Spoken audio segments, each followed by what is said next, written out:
A mint green chair sat empty, the paper cover still perfectly smooth. A name crossed off the day's schedule, a silent phone, and a patient who'd never missed once in 15 years. That evening, Dr. Patel spotted her through the drizzle, parked outside the pharmacy, hands frozen on the wheel, pretending not to see him. She said she was fine. She wasn't.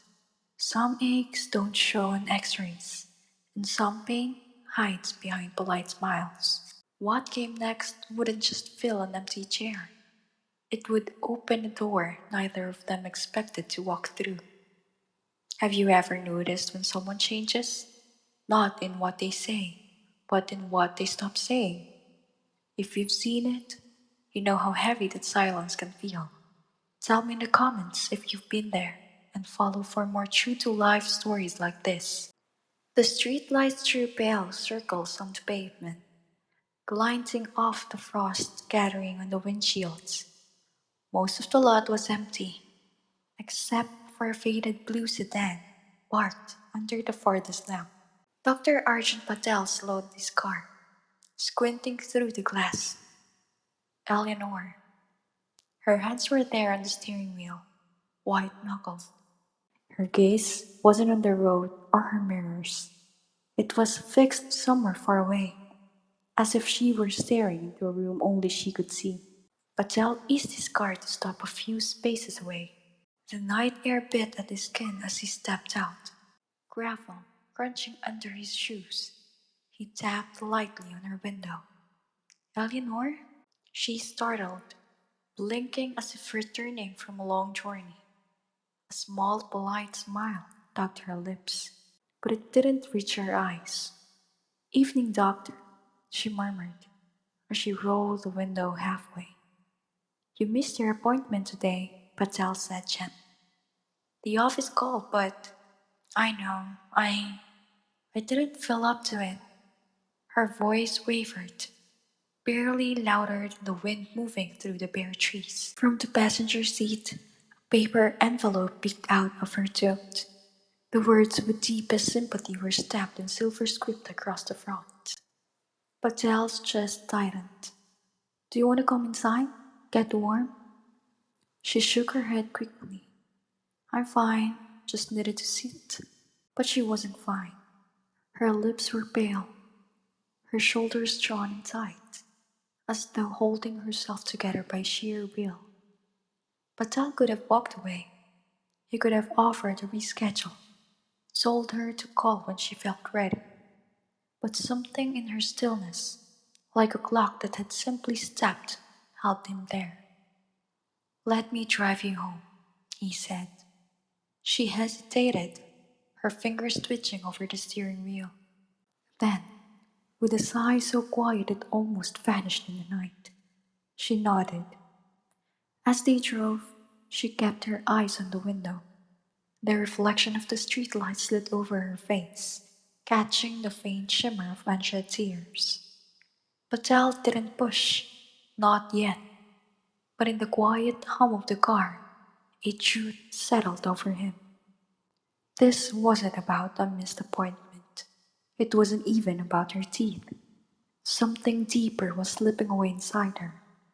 And if he let her vanish into that silence now, he wasn't sure she'd ever come back.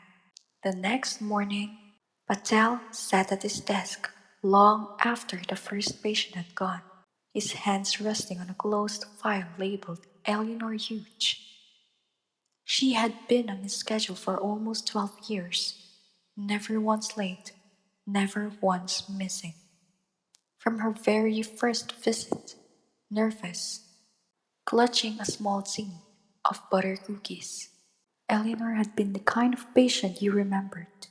She brought the same cookies every December, claiming they were just store bought, even though the tin was always warm when she handed it over. She had a way of making even the most sterile dental chair feel like a kitchen table, asking after the staff's children by name, slipping Brianna, his dental assistant, a crocheted scarf just because the mornings are cold. In all those years, she rarely spoke about herself, except for the occasional mention of her older sister, Margaret. They lived together in a tidy brick house on the east side of town. She's the boss of the remote, Eleanor would say with a small laugh. Patel began noticing a change about 18 months ago. Eleanor started booking her cleanings more often than needed. At first, he thought it was just an insurance mix up, but then he realized she lingered after each appointment, sipping the coffee Brianna offered, as if stretching out the time before she had to go home. It wasn't until Brianna found a sympathy card tucked into Eleanor's purse one day, its flap unsealed, that the pieces began to fall into place. Margaret had died. Eleanor never spoke of it, but the absence was there, like a shadow that stayed no matter where she stood. For months, she kept coming. Then, without warning, her name appeared with a red line through it on the appointment list. Missed, rescheduled, cancelled again. Brianna had looked at him over the counter, her voice soft. Sometimes people need a dentist for more than their teeth. It was the kind of line you couldn't unhear. Still, Patel hesitated. He wasn't her family, he wasn't her pastor. He wasn't even a friend, not in the sense that counted outside the office walls. And yet, the thought of her sitting in that parked car last night, eyes fixed on something he couldn't see, clung to him like the cold. Loss has a way of showing itself in the smallest tremors. That afternoon, Patel set down his pen, pushed away from his desk, and told Brianna, "Hold my calls." He drove across town, following streets he barely knew. The winter light was fading, painting the edges of the house in pale gold. When he turned onto Eleanor's block, he slowed. The house looked the same, neatly kept, curtains drawn. He had just stepped out of the car when a voice called from the sidewalk. "You looking for Eleanor?" A tall man in a green flannel shirt was rolling out a garbage bin towards the curb. His hair was pepper gray, and his hands bore the calluses of someone who worked outside. Patel nodded. "Yes, I'm her dentist. We had an appointment this week. I just wanted to check in." The man extended a hand. "James, I live next door. Haven't seen her in days. Thought maybe she'd gone to visit someone, but..." He shrugged. "Didn't look like she'd been out much. Mail's been piling up." Patel's gaze drifted toward the driveway. Empty. James lowered his voice. "She's been different since her sister passed. Keeps to herself. I tried to drop off a casserole last month. She never opened the door." A wind swept down the street, scattering brittle leaves across the pavement. Patel tightened his scarf. "Thanks," he said quietly. James hesitated. "If you find her, tell her the neighborhood misses her." Patel crossed the small yard and knocked. No answer. He was turning to leave when movement caught his eye. The glint of a rearview mirror from a car parked 2 houses down. It was her. Patel stepped out of the curb, his shoes crunching over grit and leaves. The car's engine was off, but the windows were fogged faintly from inside. He tapped gently on the driver's side glass. Eleanor flinched, then rolled it down halfway. Her eyes were red rimmed, not from the fresh tears, but from the kind that had been shed long before and never fully dried. "Dr. Patel?" Her voice was hoarse, as though she hadn't used it all day. "I was in the neighborhood," he said, keeping his tone light, "and I thought I'd checked in." She glanced away. "I missed my appointment, I'm sorry." He shook his head. "I'm not here for that." On the passenger seat beside her sat a crumpled paper bag, the kind of a deli might use for a sandwich. Inside, he glimpsed a banana, a bottle of water, and nothing else. "Been out here long?" he asked. Just needed to sit for a while. Didn't feel like going inside. She gave a thin laugh. The walls. They talk too much in there. He didn't press. Instead, he asked, "Can I walk you back?" She shook her head quickly. "No, please, I'm fine." But her hands told a different story. Fingers twisting the strap of her purse. Knuckles pale. Some silences feel like safety and silences feel like quicksand. He could tell she was in the second kind. "I'll pay her for a bit," he said quietly. "No rush." For a moment, neither spoke. Somewhere down the block, a wind chime clinked faintly. A child laughed in the distance. Ordinary life continues without them. Finally, she sighed. I keep thinking I'll hear her key in the lock, or her slippers down the hallway, and then nothing. Patel said nothing, but the weight of her words pressed between them.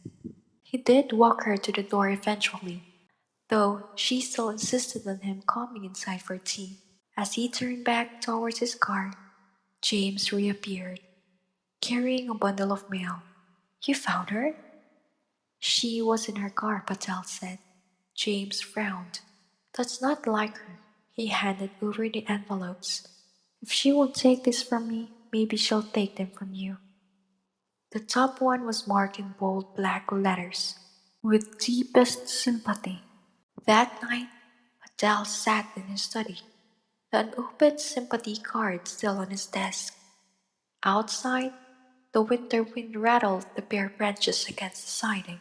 He thought about the patients he'd seen that day, their casual chatter, their questions about widening treatments, their complaints about insurance forms. All normal, all predictable, manageable. And then he thought of Eleanor's car, the way she stared straight ahead like she was bracing for an impact that had already happened. Grief doesn't always arrive with sobs. Sometimes it just settles in, as steady and unyielding as frost. The next day, Patel was in the middle of a crown fitting when the receptionist tapped on the door.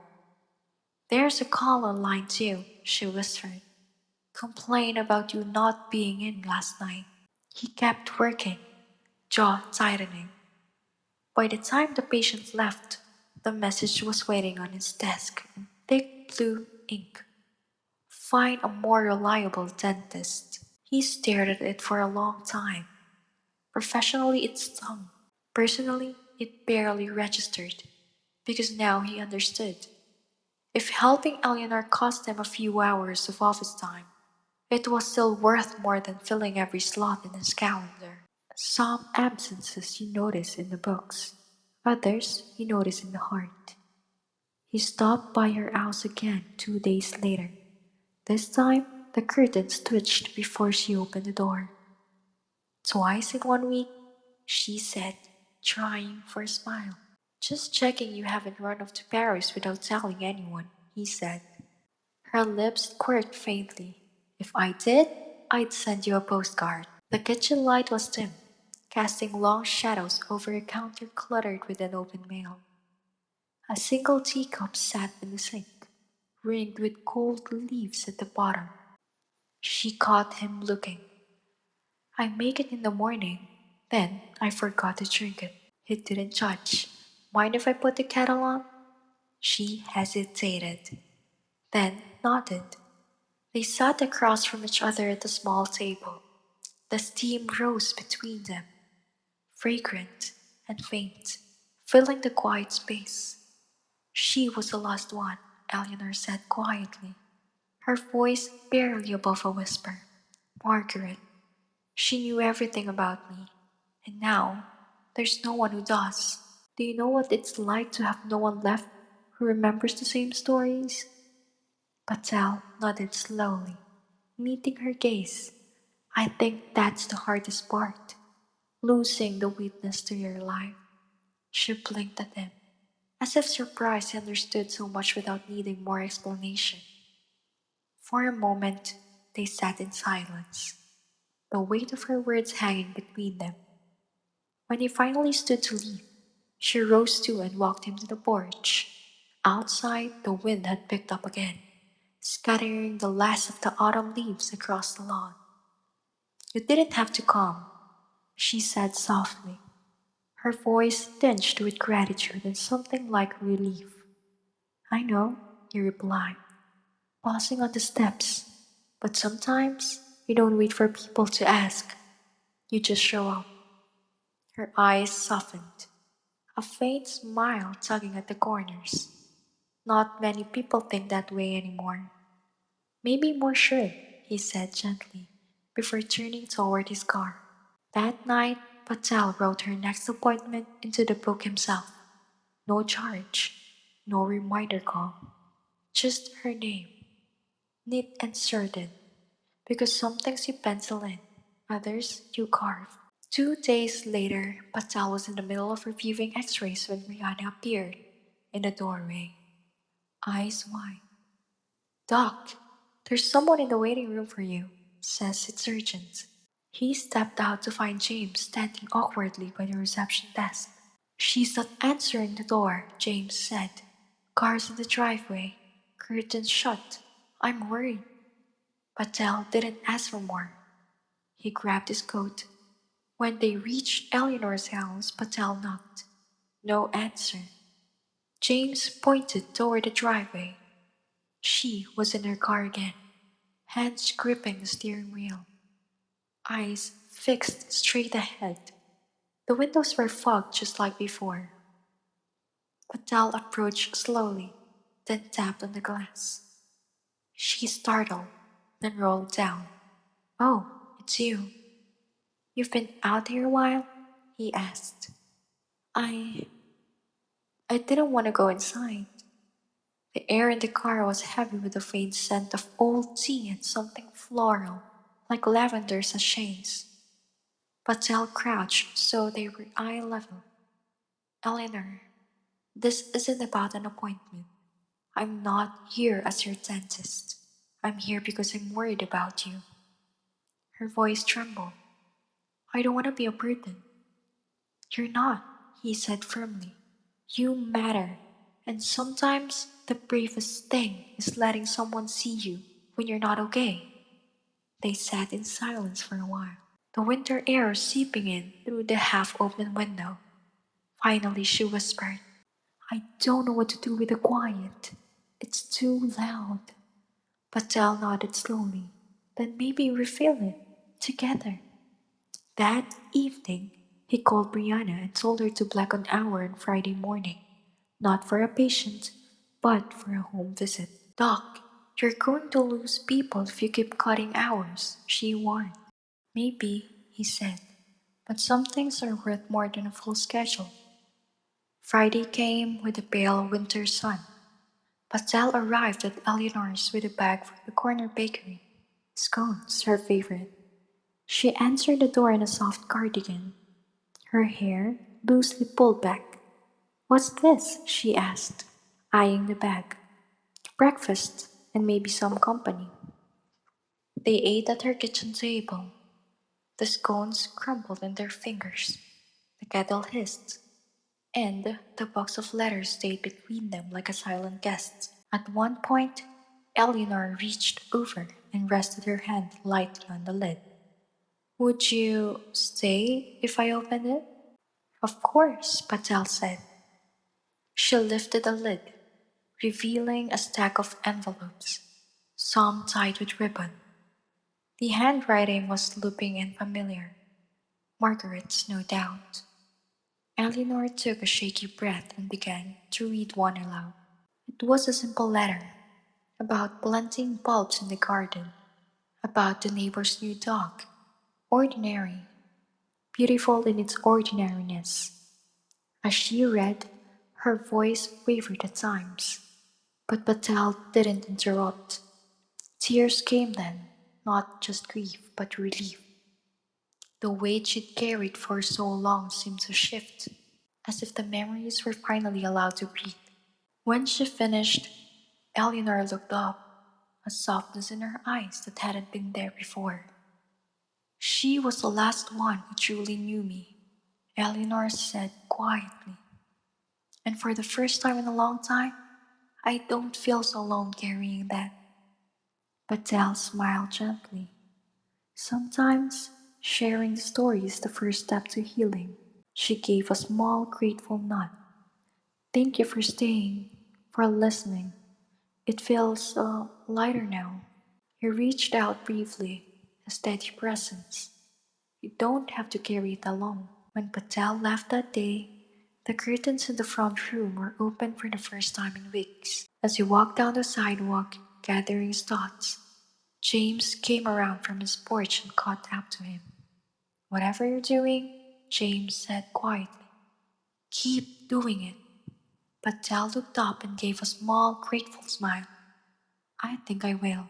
Some moments don't feel like turning points when you're in them. But later, you realize they were the hinge everything swung on. This was one of those moments. The next week, Patel found himself driving toward Eleanor's neighborhood more often. Not always to stop, sometimes just to see if the curtains were still open. And they were. He noticed something else too. The small planter by her front steps now held a fresh cluster of yellow pansies, bright, defiant against the cold. One morning as he pulled up, James was hauling groceries from his truck. She'd been walking to the mailbox again, James said, balancing a bag on his hip. Yesterday, she even came over to borrow sugar. First time in, well, a long time.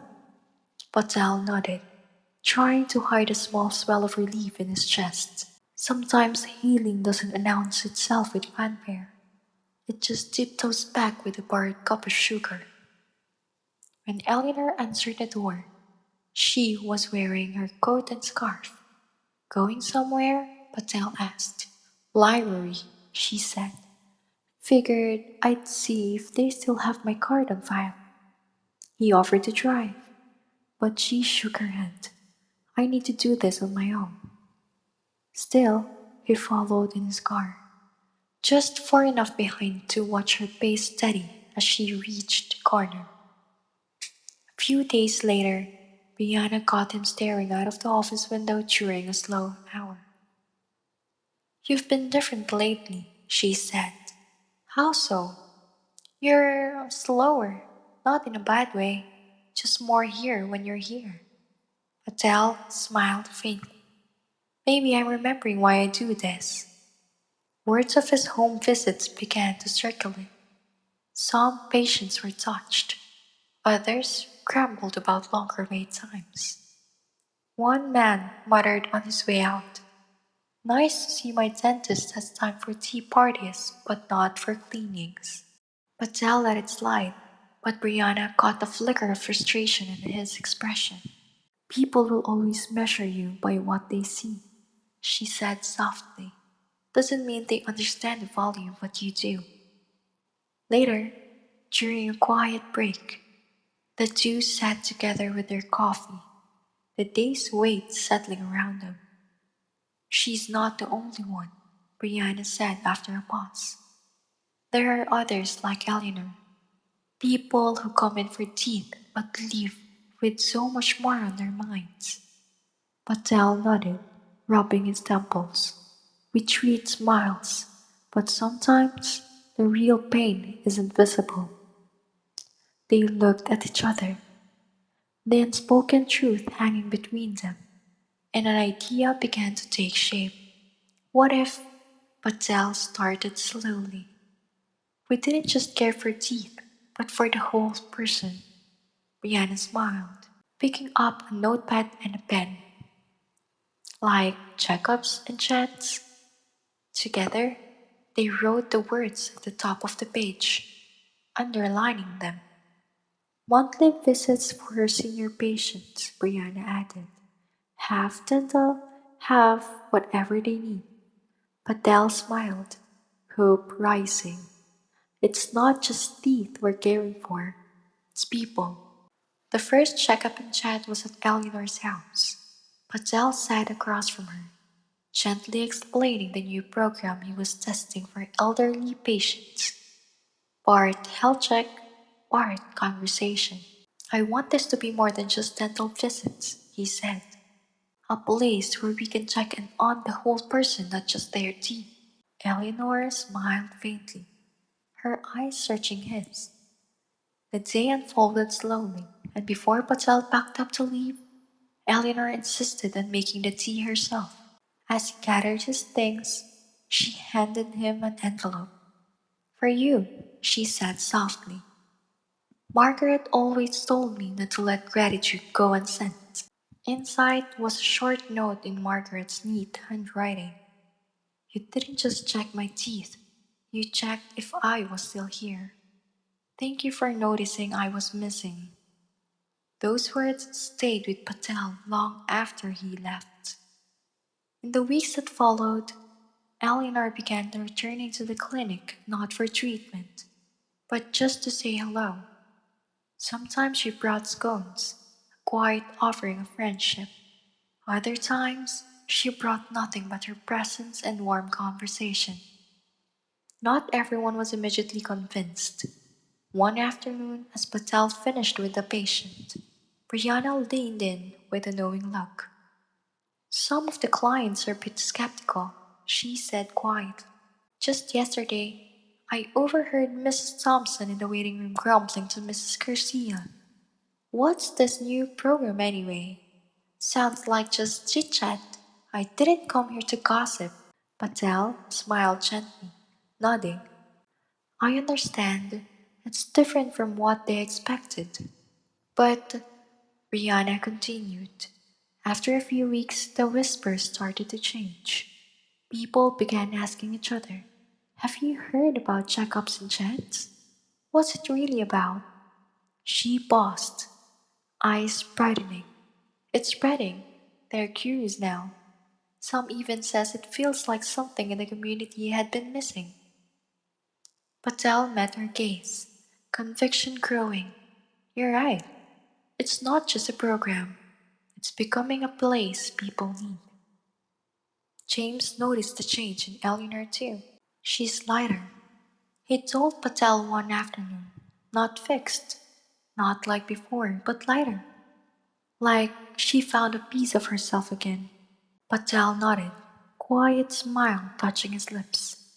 Maybe she just needed someone to sit with her while she looked. Eleanor herself found a new rhythm in life, volunteering at the library's reading hour for children. Her laughter, once rare, began to return, bright and genuine. One afternoon, Patel found Eleanor waiting at a small park just off Main Street. The air was thick with the scent of cut grass and sun-baked pavement. The steady hum of cicadas mingled with the laughter of children chasing baubles. It was the same park where Eleanor and Margaret had walked decades ago, before time began carving out the sharp edges of loss. Eleanor sat on a worn bench, her bright scarf knotted neatly at her neck, a thermos of tea by her side. Patel settled next to her, the sunlight catching his glasses. You've picked a good spot, he said quietly. This is where Margaret told me she wanted to retire, Eleanor said, watching a boy in a red shirt roll down the hill. Never happened. But it's nice to imagine. Nearby, a group of seniors gathered beneath a handmade banner. Checkups and chats, now in the park. Brianna moved through the crowd, handing out fruit cups and sharing laughs with an older man wearing a faded fishing cap. What started with Eleanor had blossomed into something bigger, a program that visited homes, nursing centers, and parked on sunny days.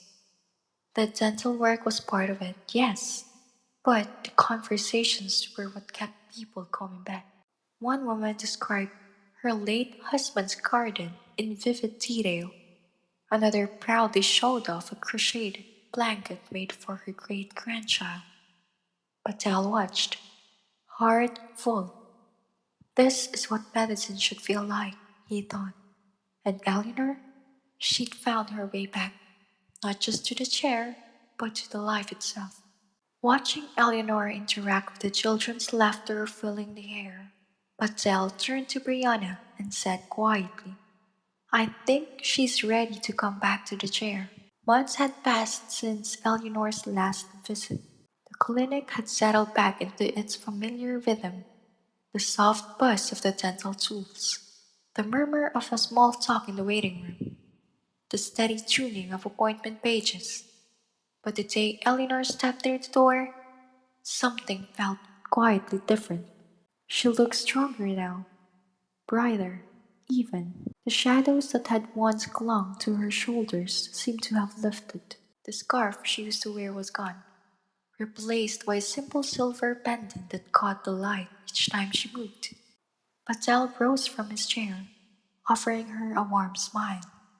It's good to see you, Eleanor. She returned his smile, but there was something new in her eyes, a calm resolve. I'm ready, Dr. Patel.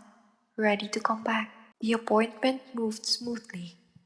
There was a lightness in Eleanor's voice as they talked, a small joke about how she hadn't missed the clinic, even during the hard days. After she settled back into her chair, Eleanor reached into her bag and pulled out a small package, carefully wrapped in soft tissue paper. For your office, she said quietly, holding it out. Margaret's favorite teacup. She always said that tea was the best medicine, even better than any prescription. Patel accepted the gift gently, unwrapping it with reverence. The porcelain cup was delicate, its gilded rim worn from years of use, the glaze slightly faded but still beautiful. It was fragile, much like memories it carried. He held it carefully. Thank you, Eleanor. I'll keep it where I can see it every day. She nodded, her eyes softening. So you don't forget why you're really here. Patel placed the teacup on his desk, right next to the appointment book where Eleanor's name was penciled in, neat and certain. He settled back into his chair and looked at the cup as the sunlight filtered through the window, casting a warm glow on the worn porcelain. In that moment, he thought about the patient he had seen that day, their worries about insurance, their hopes for a brighter smile, and then about Eleanor, how far she'd come from sitting silently in her car to laughing in the park, to now sitting confidently in his chair. He realized some care can't be billed, and some wounds don't appear on x rays. But if you listen long enough, if you are willing to stay present through the quiet and the ache, you can still find what hurts. And maybe, just maybe, help it heal. The teacup caught the light again, a silent witness to the healing that happens beyond the surface, where kindness meets presence, and where care becomes something more than a procedure. Patel reached out and gently touched the cup, feeling the weight of a story that stretched far beyond his office walls, of loss, of hope, and of a bond that reminded him every day why he chose this work. Everyday heroes are all around us,